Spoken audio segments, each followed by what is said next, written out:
Today I'm reading from Matthew chapter 2, starting in verse 1. Now after Jesus was born in Bethlehem of Judea, in the days of Herod the king, behold, wise men from the east came to Jerusalem, saying, Where is he who has been born King of the Jews?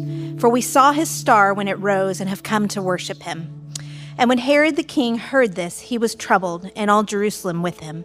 And assembling all the chief priests and scribes of the people, he inquired of them where the Christ was to be born. And they told him, In Bethlehem of Judea, for so it is written by the prophet.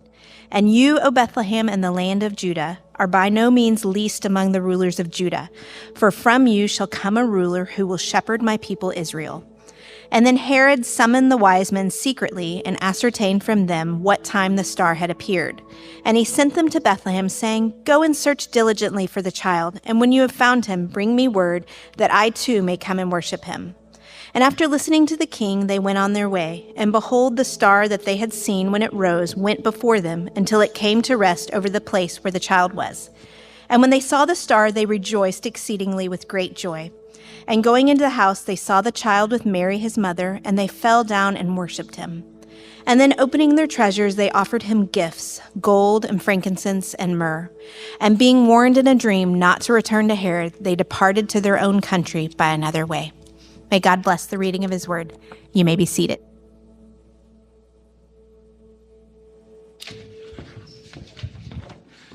All right. Well, kids, you get to stay here today. You get to stay here. Yeah.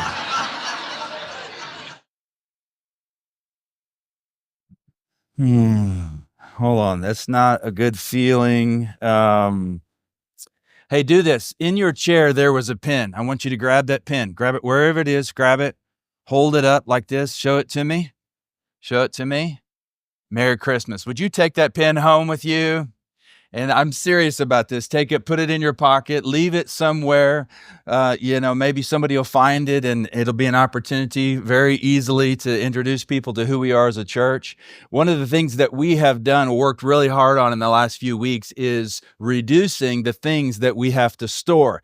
And we have somewhere in the range of 100 bazillion pens that I want to give you one.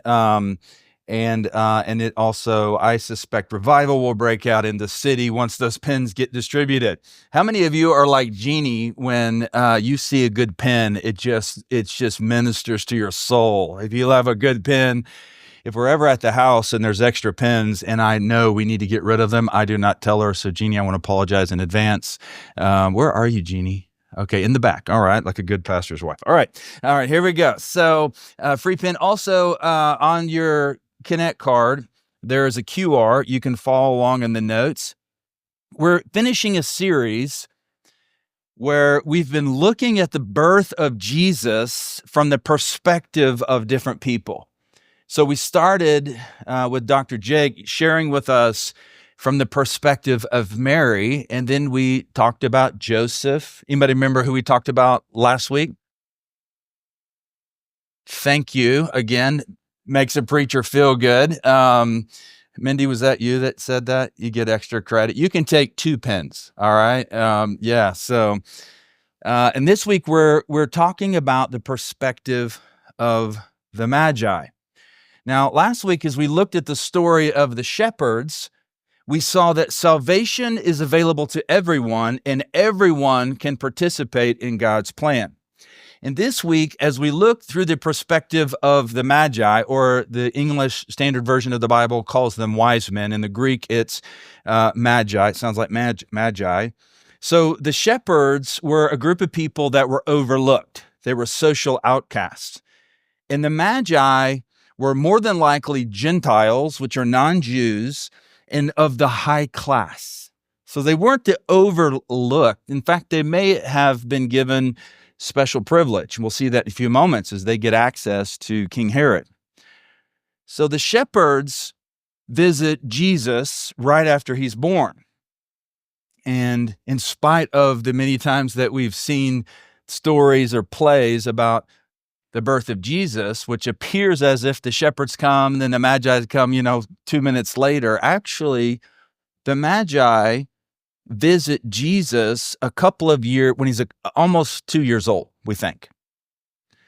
And one reason we know that is because when they go to find him, they find him in a house. And of course, we'll look at and see that the travel there would have taken a lot of time. So let me ask you this. Have you finished your Christmas shopping?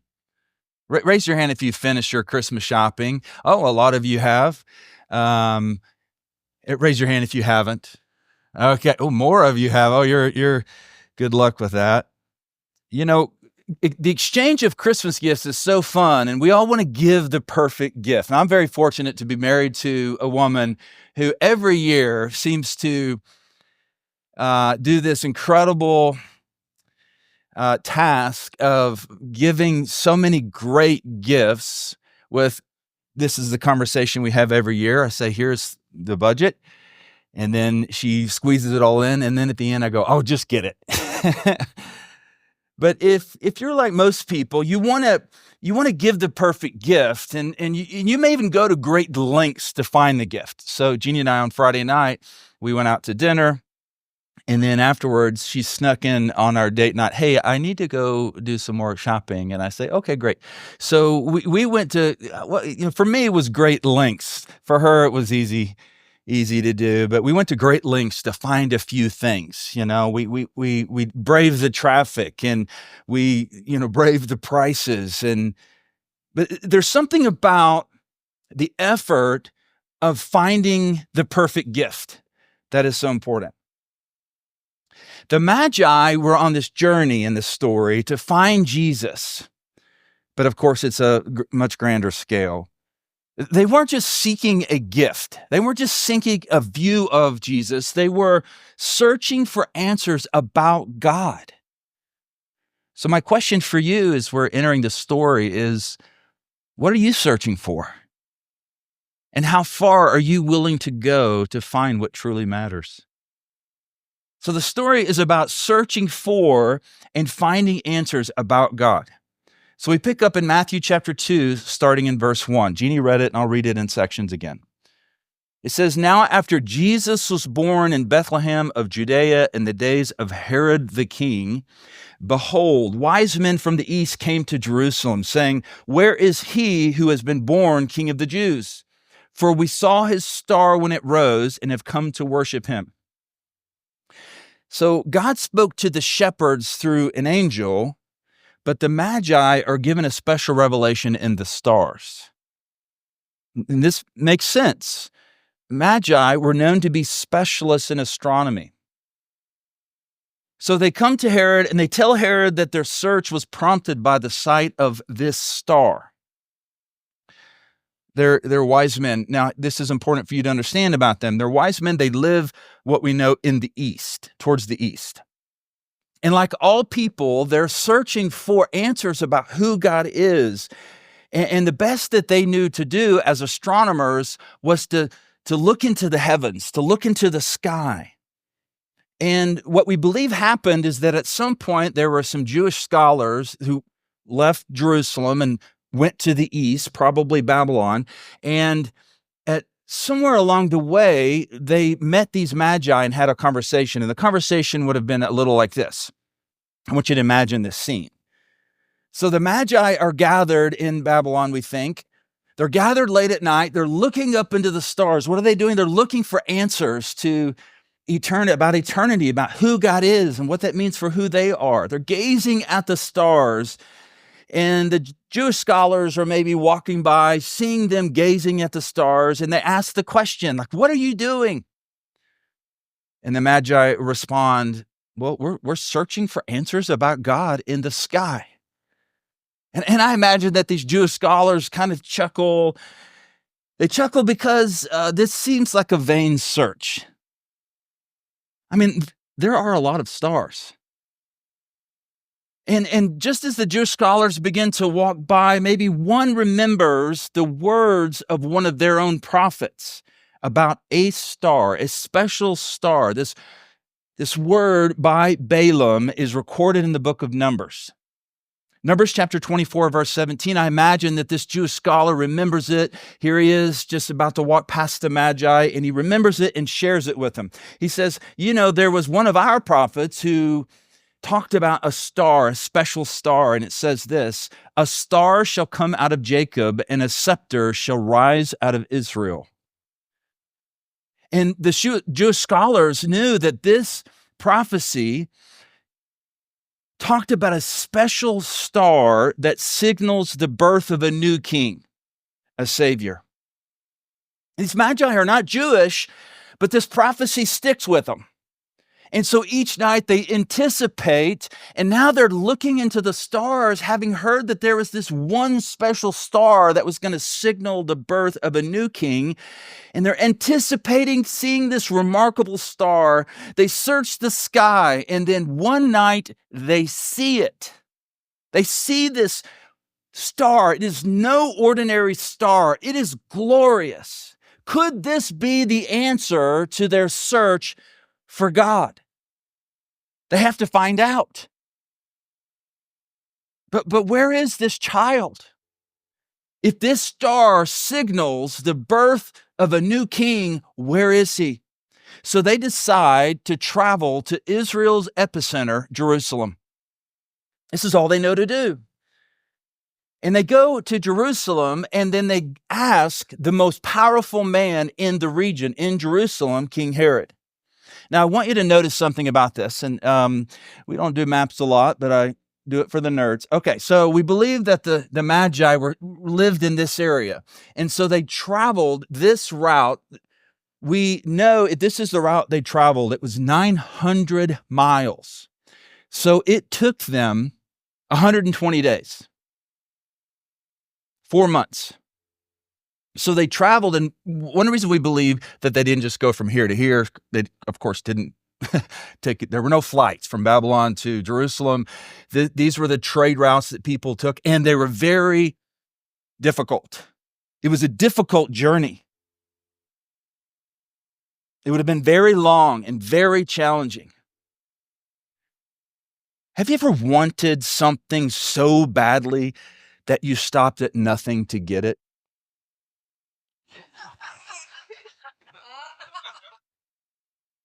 We have traveled quite a bit in the last few weeks to football games out of town. And something has shifted in me. There was a time when I would so proudly drive right past Buc-ee's, refusing to submit. But you know what? Have you ever had those milk chocolate covered almonds at Buc-ee's? We have stopped there more times in the last few months. And on more than one occasion, we get there and can't hardly find a parking spot. I mean, we get in and there's like this part of me that thinks, one of my kids could be kidnapped or somebody murdered. I mean, like, this is like a mass of humanity. This is a risk that, I'm taking. I mean, but why do we do it? Because, man, I want those chocolate covered almonds. And also, I mean, let's be honest, the bathrooms are pretty awesome. Although the last time I was there with Price and one of his teammates, it was late at night. We were driving back from Austin. And I got a barbecue sandwich, and I walked up to the cashier, and he said, "That'll be $15. And I said, "What?" Like, you all have lost your minds. This is a convenience store, and anyway, okay, that's on me. So these magi were like that. Like, they were willing to go great lengths to find the answer, the thing that they wanted. They saw this sign in heavens, in the heavens as a star, and they knew it meant something incredible, the birth of the King of Kings. And they didn't know all the details, so their journey is to go find answers to these complex questions, and they're determined to find him no matter the effort. So they go to King Herod, and they ask. They tell him, "We've seen this star. We're looking for answers." Look at verse 3. When Herod the king heard this, he was troubled, and all Jerusalem with him, and assembling all the chief priests and scribes of the people, he inquired of them where the Christ was to be born. King Herod is understandably disturbed when the Magi come seeking the born king of the Jews. Why? Well, Herod is an Edomite. He's descended from Esau. He was not the technically the rightful king from David's bloodline, which if you don't understand that, it's okay.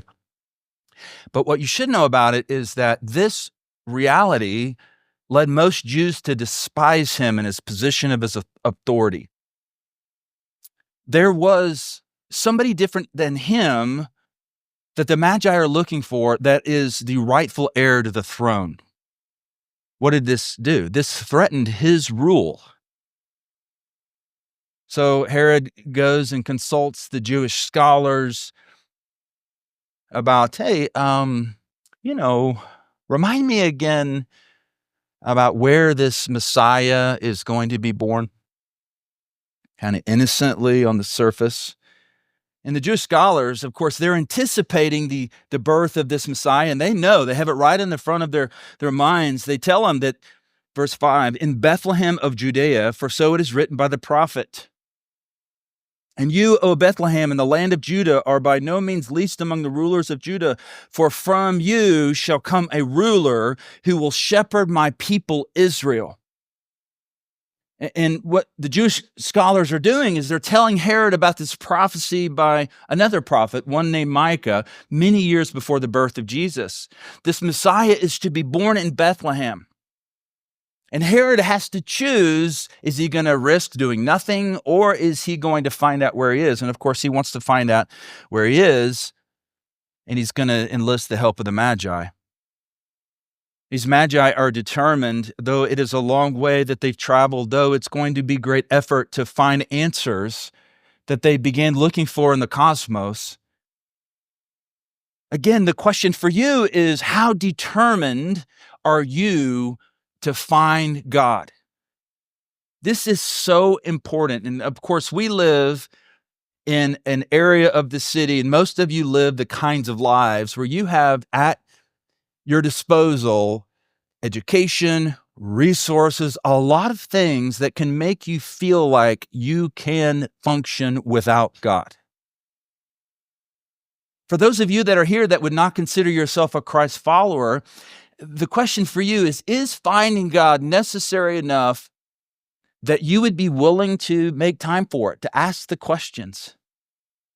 Would you allow your everyday routines to be interrupted if I told you that beholding the creator of the universe is possible?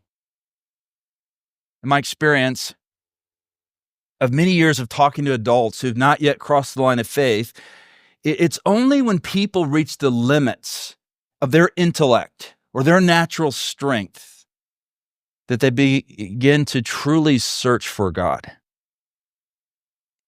It becomes this simple admission of realizing that without Christ, I cannot navigate this life alone. I need help.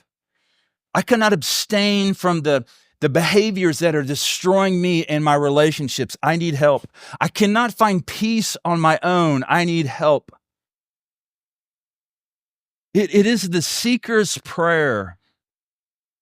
God, if you exist and can help, where are you? For those of you that are Christians, you call yourself Christians, the question I have for you is beholding God important enough that you will make time for it, and you are making time for it. Think back over your year. Christian, have you stopped seeking to know God? And there are some of you in here that have followed Jesus for a very long period of your life. You know a lot of things about the Bible. And if you think for a moment you've kind of reached the peak of understanding about who God is and beholding his glory, you are mistaken, because there is so much more that you can comprehend, that you have the opportunity to comprehend. Has your experience of life with Jesus already peaked? And do you want to know more? This story is about people seeking God. But of course, not everyone seeks him with pure intentions. We read in the story that the Magi pursued Jesus to worship him, but Herod sought Jesus to kill him. That's his plan. We read in verse 7, then Herod summoned the wise men secretly and ascertained from them what time the star had appeared, and he sent them to Bethlehem, saying, go and search diligently for the child, and when you've found him, bring me word that I too may come and worship him. And they're again focused on finding the answers to their questions about who God is, which has included the sight of this bright star, a journey to Jerusalem, a conversation with Herod, the direction to go to Bethlehem. They cobble all this information together and they set out to Bethlehem. Now, I want you to notice something about their journey to Bethlehem. So we have another view of the same map here. So they've come from the east, they've come to Jerusalem. So tell me, what direction geographically is Bethlehem from Jerusalem? Very good. Very good. Two of you understood that. So now, okay, for those of you that know a little bit about the stars, what direction do stars, if you look up into the sky, the stars are bright and big at night, deep in the heart of Texas. I don't think you heard me. The stars at night are big and bright, deep in the heart of Texas. Like half of you are not from Texas, and you need to learn that. That should be required of you upon entry into the state. So if you look up into the stars, what direction do stars appear that they're traveling? East to west. This little section right over here is winning the questions. Okay, so hold that in mind. So they're going to travel south, but if you look up into the sky at night, the stars appear that they're traveling from east to west. Listen, verse 9. After listening to the king, they went on their way, and behold, oh my gosh, this is so good. I hope you don't miss it. And behold, the star they had seen when it rose and went before them until it came to rest over the place where the child was. When they saw the star, they rejoiced exceedingly with great joy. Okay, I don't know if you've gotten it, but here's what's going on. Could this be the star that the Magi saw, the one that leads them to a specific house? Could it be the visible presence of God? This is something different than what we call God's omnipresence, which is this idea of him being present everywhere at all times. Scholars name this Shekinah glory. The word means to dwell or to abide, to describe God's visible, localized presence. This is the same glory that has led the children of Israel many years before this story we're talking about today through the wilderness for 40 years as a pillar of fire and cloud. This is the same glory present at the dedication of the temple. This is the same glory we read about when Paul is converted miraculously. This is the same glory that will accompany Christ's inevitable return. This is the same glory that Luke talks about in Revelation when describing the world that all Christians will get to live in after the return of Christ. And I'm going to read this verse, Revelation 21:23 says, and the city has no need of sun or moon to shine on it. Why? For the glory of God gives it light. Maybe, and I think it's actually what's happening here, the star that they saw was in fact not a star. It was the visible presence of God. And they didn't know what else to call it, so they're like, oh, bright light, that's a star. But what we see happening as it's leading them from Jerusalem to the Bethlehem, not from east to west, but to the south, is that the presence of God is leading them to behold the beauty of Jesus. And verse 10 says that they rejoiced exceedingly with great joy. And so they follow this star. They go to Bethlehem, and the story goes that they go into the house, that they see the child. Look at verse 11. And going to the house, they saw the child with Mary, his mother, and they fell down and worshiped him. Then opening their treasures, they offered him gifts, gold, frankincense, and myrrh. There are some preachers that will go to those gifts and go, well, gold means this, frankincense means this, and myrrh means this. And it may, but to me, it's just like, okay, here's what happened. Let's back up. They're searching for answers about God. They're looking into the skies. That's all that they know to do. And then God sovereignly brings somebody into their path to give them this little nugget of truth. There will be a star that will signal the birth of the Savior. They see the star, and rather than just going, okay, cool star, they go, you know what? I want to find out more about this. And they follow it, a long, hard journey. They follow it to Jerusalem, and they ask the only person that they really think might have the answer, the most powerful person in the city. They say, hey, have you heard? Have you seen? I mean, we saw this star. Do you know anything about this? And of course, this person, it's a threat to him. So he tries to shut it down. But they begin to go to Bethlehem, and they're led there by the visible presence of God. They want to know answers. You know, the questions that we have about God, who are you?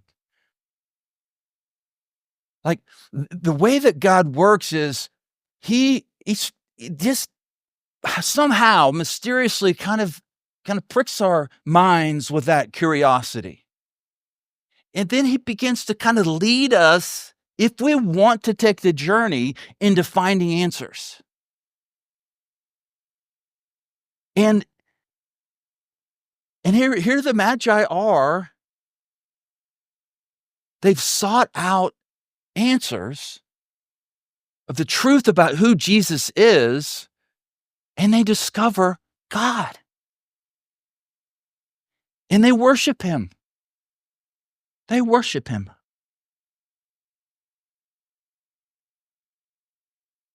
I want to circle back just for a moment to those of you that are followers of Jesus.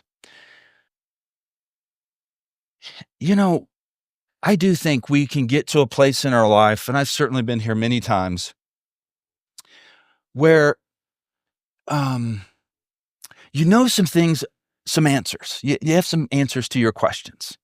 You feel pretty good that if you were to die, you would spend eternity with God in this New Jerusalem that's brightened by the light of God's glory.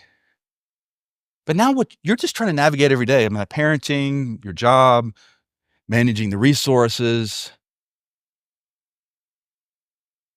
But I just wonder.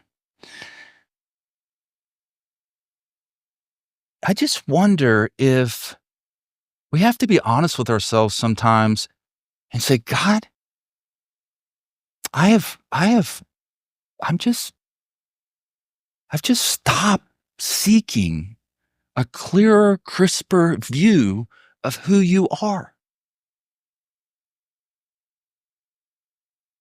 And you see, because if we're having our eyes open more and more to the truth and the beauty of who God is, the only proper response is worship. And we worship in all kinds of different ways, and how we use our money, and how we spend our time, and how we sing when we gather at a church. And so you're going to need to figure that out for yourself, what makes most sense to think about practically. But I just want to end with the answer to two questions that I'm curious about as I'm reading this passage. Why did they worship, and how did they worship? Why did they worship? They worship because this child was not just the transcendent concept of God, but was in fact the embodiment of the presence of God. Jesus is not just some idea that is the name we give the part of this story that provides for us a framework to navigate this life. I mean, while that is true, Jesus is the embodiment of God Almighty. Think about that.